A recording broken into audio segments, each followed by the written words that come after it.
요즘에 이제 금리에 대한 두려움 되게 컸었는데 요즘 이제 뭐 금리가 이제 고점에 다다랐다 뭐 그런 이야기도 많고 네. 제가 항상 게스트분들 오시면 그 대표님들이 항상 생각하는 요즘 부동산 분위기 네. 여쭤보거든요. 작가님이 네. 봤을 때는 어떤 것 같아요? 요즘 부동산 분위기가? 분위기 안 좋은 뉴스 너무 많이 나오고, 네. 그리고 뭐 반등했다는 뉴스 나오고, 그쵸. 네. 이게 이렇게 좀 혼합된 그런 맞아요. 게 당분간 갈 것 같아요. 아, 어디는 반등, 어디는 보합, 어디는 하락.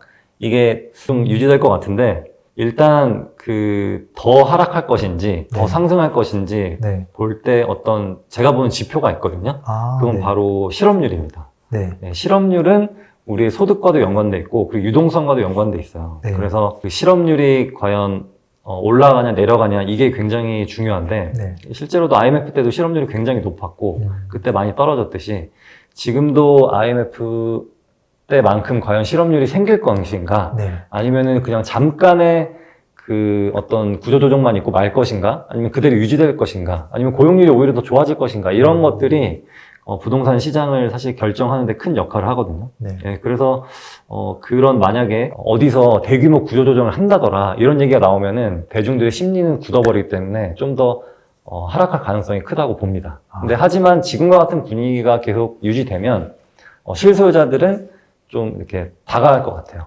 왜냐면은 정고점, 최고점 대비 빠진 지역들이 꽤나 있기 때문에 이 정도면은 들어갈 만하다라고 결심을 하고 들어가는 그런 시장이 되다가 조금씩 인플레이션에 의해서 상승을 이어갈 수도 있다는 생각이 듭니다. 지금 실업률은 어떻다고 보시는 거예요? 지금은 굉장히 안정적이에요. 아, 지금 서울 실업률이 3%대거든요. 네. 그 되게 낮은 편이고, 이게 5%를 넘어서 한 7%까지 하면 굉장히 심각한 수준인데, 네. 지금 현재로서는 좀 안정된 상태입니다. 저는 사실은 작년 말에, 네.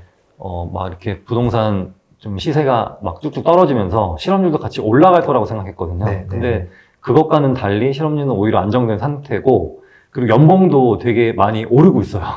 네, 대기업들은 연봉 많이 올렸거든요. 그래서 과연 우리 경제가 뉴스에서는 되게 안 좋다고 나오긴 하는데 실제로 직장인들은 돈이 많은 직장인들이 생각보다 많더라. 이게 현재의 분위기인 것 같습니다. 그러면 지금 같은 사실 금리가 여전히 좀 높긴 높잖아요. 네, 그렇죠. 이런 시대에 직장인분들이 부동산 투자를 한다면 어떻게 좀 접근을 하는 게 좋을까요? 혹시 우리나라에만 있는 그 전세 네. 제도를 활용해서 그 전세 레버리지 투자, 갭 투자라고 하죠. 네. 네, 그거를 활용하는 게 일단 가장 좋은 것 같아요. 아, 저도 아파트를 살 때 네. 처음에 그렇게 전세를 끼고 샀고, 네. 그리고 주변에도 뭔가 권유를 할 때는 일단 내 돈을 전부 다 태워서 하거나 아니면 대출을 받아서 그렇게 실거주 하는 것보다는 네. 월세를 살면서 전세를 끼고 아파트를 하나 사더라. 아. 그렇게 말하고 있거든요. 네. 그래서 금리가 너무 부담이 되신다면 지금 살고 있는 전세금을 빼서 그 전세금으로 다른 아파트를 하나 갭 투자로 하나 마련하시고, 네. 그리고 이자를 낼 돈으로 차라리 저 같으면 월세를 내겠다. 아, 네, 이렇게 하는 게 더 현명한 방법이지 않나 싶어요. 고금리니까 일단은 대출이 부담스러울 수 있으니까 네. 그런 경우는 차라리 전세 끼고 사는 게 나을 수 있다. 네. 그래서 그런 뭔가 집주인과는 네. 월세 사는 집주인과는 좀 협상을 할 수가 있거든요. 뭐 한 5만 원 깎아달라. 네. 네. 뭐 다음 계약할 때 10만 원 깎아달라 이렇게 할 수 아. 있는데 은행이랑은 이게 금리랑은 협상이 안 되잖아요. 네. 그러다 보니까 뭔가 내가 어떻게 할 수 있는 여지가 있는 건 더 월세이기 때문에 좀 월세를 한번 살아보시는 것도 좀 괜찮다고 봅니다. 많은 분들이 월세는 좀 나가는 생돈이라고 생각하는데 네. 제가 봤을 때는 한 달에 50만 원이면 네. 1년이면 600만 원, 네. 10년이면 6천만 원이거든요. 네. 네, 그래서 10년에 6천만 원 과연 큰 돈인가? 생각해보면 그렇게 큰 돈도 아닌 것 같아요. 네. 그래서 월세를 살아보시는 것도 괜찮은 방법입니다. 뭐 물론 그렇게 무작정 투자한다고 뭐 다 성공하진 않을 거예요, 분명히. 그럼요. 그렇잖아요. 네. 뭔가 투자를 성공적으로 하기 위해서는 본인만의 좀 기준이 있어야 될 텐데. 네. 작가님이 생각하시는 투자 기준 알려주시면 좋을 것 같아요. 네. 저는 지금 그 상황에서는 네. 어떤 시기별로 하는 게 좀 중요하다고 생각하거든요. 그래서 진짜 급등장 약간 이전인 2019년 가격, 2018년 가격, 뭐 이 정도면 저는 적당하다고 보는데, 정말 우리가 생각하는 상급지 있잖아요. 네. 서초구, 뭐 송파구, 강동구 강남구 네. 이런 곳은 저는 2019년 가격이면 좋다고 생각합니다. 아. 근데 2019년 가격이 안 올 수도 있어요. 이 시기별 가격을 잘 보셔야 됩니다. 그래서 상급지일수록 2019년 가격은 오기가 좀 어려워요. 네, 그래서 상급지일수록 2019년이면은 괜찮은 가격이다라고 보고 있고, 그리고 약간 경기도 쪽은 2018년도 가격이면은 저는 괜찮다고 봅니다. 아. 네, 근데 좀 핵심 경기도 뭐 과천이라든지 네, 네, 네. 어디 뭐 분당이라든지 아. 이쪽은 또 2018년도 가격이 안 올 수도 있거든요. 네. 네, 그래서 이쪽은 2019년도 가격이면은 뭐 좀 괜찮지 않나 그렇게 생각하고 있어요. 그래서 이렇게 시기별로 과연 2018년도, 2019년도는 언제인가? 얼마였나? 이런 것들을 항상 확인하셨으면 좋겠고, 그리고 또 진짜 만약에 하락기가 와서 2017년, 2016년 가격으로 갔다 아. 싶으면 저는 아마 제 있는 돈 다 끌어서 여기저기 살 것 같아요. 아. 네. 그래서 어떤 분은 뭐, 음마아파트가 5억까지 떨어질 거다. 음. 이렇게 전망하시는 분들도 있고, 뭐, 2030년까지 떨어질 거다. 이렇게 전망하시는 분들도 있는데, 그거는, 각자 생각하는 게 다르다고 보고요. 네. 저는 지금 시세는, 어디 가서 말씀드리면, 이렇게 지금 시세 현재 무릎이라고 말씀드려요. 아. 그래서, 발바닥은 언젠지는 잘 모르겠지만, 한 무릎 정도기 때문에, 무릎 정도에서 사셔서, 어깨에서 파실 분들은 지금 들어가셔도 괜찮다라고 말씀드리고 있지만, 그 중에서도, 저는 이 시기에 거래가 잘 되는 것들을 사라고 말씀드리거든요. 만약에 이 시기에 이렇게 거래량이 없는 그런 타이밍에도 거래가 많다는 것은 인기가 많다는 거고, 인기가 많다는 것은 황금성이 좋다는 거기 때문에, 내가 나중에 또 언제든지 팔 수 있을 때 팔리는 그런 상품이기 때문에 거래량이 많은 아파트들 위주로 보시는 게 더 좋을 것 같습니다. 일단 1순위는 가격이네요. 네, 가격이 착해야 된다. 네. 두 번째는 이런 불황기에도 거래가 되는 놈들은 네. 이거는 나중에 황금성 있는 거다. 맞아요. 이렇게 네. 보시는 거네요. 네. 아.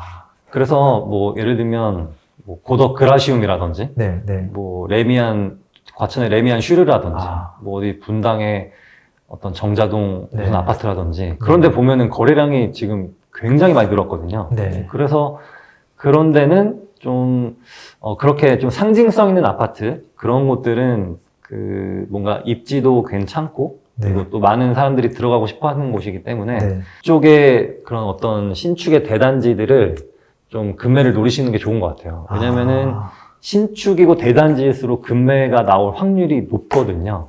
지금 그랬죠. 네. 그래서 특히 저기 어디냐, 8호선 라인에 헬리오시티. 헬리오시티. 네네. 대표적이기도 하고요. 맞아요. 그 이유가 사람들이 구축에는 영끌을 잘 안 하는데 네. 신축에는 영끌을 되게 많이 해요. 네. 그래서 했었죠. 네. 그래서 영끌하신 분들이 못 버티시고 던지는 매물도 많고 그리고 가능성, 네. 금매가 나올 가능성이 대단지일수록 높기 때문에 그쪽을 좀 노려보시는 게 좋은 것 같습니다. 확실히 금매는 신축 대단지에서 지금까지 많이 나왔었죠. 네. 물건도 워낙 많기도 하고 네. 금액도 좀 많이 오르기도 했고 네. 하다 보니까 막 쏟아졌는데 지금은 그런 물건들도 거래가 많이 되고 있기는 하거든요. 그런 매물들이 많이 없어졌죠. 네. 많이 알려주셨는데요. 뭐 과천도 나왔고 뭐 신축 아파트가 있는 곳들이 좀 더 있는 것 같기도 한데요. 그렇죠. 청량리도 있고. 맞네요. 또 경기도로 가면 또 왼쪽에 뭐 철산동 뭐 이런 데도 네. 분양도 하고 막 맞아요. 뉴타운도 있고 네. 서울의 뉴타운 이런 것도 괜찮을까요? 서울의 뉴타운도 너무 좋죠. 아. 뭐 노량진이라든지 네. 지금 한창 좋아지고 있는 이문동이라든지. 이문휘경. 네. 근데 제가 휘경 이번에 분양을 했잖아요. 휘경 디센시아 자이인가? 자이 디센시아. 네, 거기 분양이 완판됐잖아요. 51대 1인가 뭐. 네. 근데 저 좀 놀란 게 네. 거기 84제곱미터가 10억이었어요. 저는 그게 과연 이 강북권에서 그리고 강북권에서 좀 마포도 아니고 네. 성수동도 아닌 그쪽에서 과연 이 10억이라는 곳이 인정이 될까라고 의구심을 가졌는데 역시나 네. 완판이 됐습니다. 네. 그 이유가 저는 일단 공사비 상승이 있다고 보거든요. 그래서 원재료 상승도 너무 크고 그러다 보니까 뭔가 앞으로는 새로 지을 아파트들은 이제 싸지 않을 것 같아요. 네. 청약 시장도 예전만큼은 로또 분양이 좀 사라질 것 같다. 그런 생각이 좀 듭니다. 그래서 반포에 앞으로 분양할 것들은 84제곱미터 다 20억씩 한다고 하더라고요. 야, 이것도 중요한 포인트네요. 사실 정확하게는 뭐 9억 5천에서 9억 7천 정도 분양 가격이긴 하던데, 네. 뭐 베란다에다가 뭐 그 중도금 후불제 하면은 10억이 딱 되겠더라고요. 네. 근데 이것보다 이제 빌딩 시장도 약간 그런 부분들이 있더라고요. 아, 네. 빌딩도 지금 이제 새로 지으려고 하면 네. 공사비가 너무 많이 들어가니까 맞아요. 이미 지어진 신축에 대한 꼬마 빌딩은 시세가 되게 견고하게 버티고 있더라고요. 네. 이게 아파트로 지금 똑같이 해석한 것 같아요. 아, 네, 맞습니다. 네. 그쵸. 네. 그래서 많은 분들이 요새 꼬마 빌딩도 그 신축을 안 하고 그냥 리모델링을 해버리겠더라고요. 네, 네. 겉에 외장재만 바꾸는 음. 그렇게 가볍게 하고 있어서 아. 아파트 시장도 네. 이게 지금 그 어떤 재개발이라든지 재건축이라든지 이런 공사비 이슈가 많이 있어서 어쩌면 공급이 좀 더 앞으로 지연될 수 있겠다. 그렇게 예상도 해보고 있습니다. 근데 또 작가님 같은 경우는 과거에 이제 토지 투자부터 시작을 했다 보니까 혹시 아파트 임장 방법이 다르진 않을까? 막 그런 생각도 드는데 혹시 작가님만의 뭐 좀 임장 루틴이나 방법들 이런 게 좀 있을까요? 네, 일단 저는 그 아파트에 가면은 상가가 있잖아요. 네, 그 상가에 아이스크림 할인점이 있거든요. 있죠. 네, 일단 거기 가서 월드콘을 사 먹습니다. 네. 왜요? 월드콘 좋아하거든요. 아, 네. 네, 그래서 월드콘을 사 먹고 그 먹으면서 이렇게 돌아다녀요. 아, 그 순전히 이거는 그냥 기분 좋으라고 먹는 거예요? 그걸 보려고 한 건 아니고요, 상가를? 네, 그건 아니고요. 뭔가 힘내기 위해서 네, 네, 이렇게 네. 돌아다니는데 아, 대박이다. 그거 월드콘 다 먹고 또 동네 한번 본 다음에 여기가 진짜 내가 마음에 든다 싶으면은 부동산을 또 찾으러 다녀요. 네, 네. 근데 부동산을 찾으러 다닐 때 진짜 막 그 조명도 음침하고 뭔가 너무 낡아 있는 곳들은 안 들어가요. 뭔가 이렇게 그 공인중개사 분께서 되게 빠릿빠릿하시고 네. 그리고 뭔가 딱 얘기하면은 바로 대답이 탁 나오시는 분들이 있잖아요. 아, 그런 분들 그리고 플러스 그런 분들이 어떤 좋은 매물이 나왔을 때 문자를 보내주신 분들도 있거든요. 네, 그래서 네. 이런 게 되게 제일 좋은 것 같아요. 그래서 내가 굳이 시세를 확인하지 않아도 네. 진짜 거래 가능한 그 매물을 이렇게 문자로 보내준다는 거는 그 사장님을 레버리지 할 수 있는 거기 때문에 그런 분들을 찾아다니고 있습니다. 아무래도 그냥 물건 나왔을 때 또 전화 와가지고 한참 동안 또 뭐 설명하고 하면 너무 힘들잖아요. 네, 맞아요. 그리고 또 임장 볼 때는 뭐 층수나 뭐 향이나 이런 거는 별로 중요하게 보지 않는 것 같아요. 아, 그냥 거기가 학교와의 거리라든지 아니면은 뭐 지하철역과의 거리라든지 그리고 네. 주변에 어떤 사람들이 사는지 음. 그리고 예를 들면 어떤 그 상가들이나 그런 프라자 상가 이런 게 있으면은 술집이 많은지 아니면은 뭐 학원이 많은지 네. 뭐 그런 것들을 좀 주변을 위주로 보는 것 같습니다. 사람하고 상권도 같이 보시네요. 네. 저는 가끔씩 임장 가면 저는 지금까지 맨날 혼자 다녔거든요. 아, 네. 그래서 랭고님 임장할 때 뭐 같이 가고 싶어요 이런 분도 종종 있긴 있었는데 네. 이제 저는 이제 같이 이제 푸릉이라고 하는 이제 교육을 이제 하다 보니까 네. 강사진들하고 최근에는 이제 같이 가는 경우가 종종 있어요. 근데 그분들이 랭고님은 임장하는 방법이 좀 다른 사람이랑 다르네요 막 그러더라고요. 그래서 네. 너는 뭐가 다를까? 난 맨날 똑같이 하는데 했는데 제가 하는 방식은 가서 항상 그 퍼센테이지를 그 자리에서 매기거든요. 아, 그 동네에서 누가 대장이지? 그럼 걔를 100%를 딱 잡은 다음에 1, 2, 3, 4, 5등의 퍼센테이지가 딱 90%, 80%, 70% 이렇게 10%씩 떨어지는 게 아니라 네. 어떤 애는 95가 됐다가 어떤 지역은 2등이 70%막 벌어지는 경우도 있고 그러잖아요. 아, 맞아요. 그래서 저는 이제 그런 것들을 현장에서 얘가 100%면 쟤는 80이어야 되고 쟤는 75, 얘는 60, 1, 2, 3, 4등 이런 걸 맨날 해놓고 다른 지역 가면 또 1, 2, 3, 4, 5등을 매겨놓고 네. 그 두 개의 지역을 다시 토너먼트를 시키거든요. 네.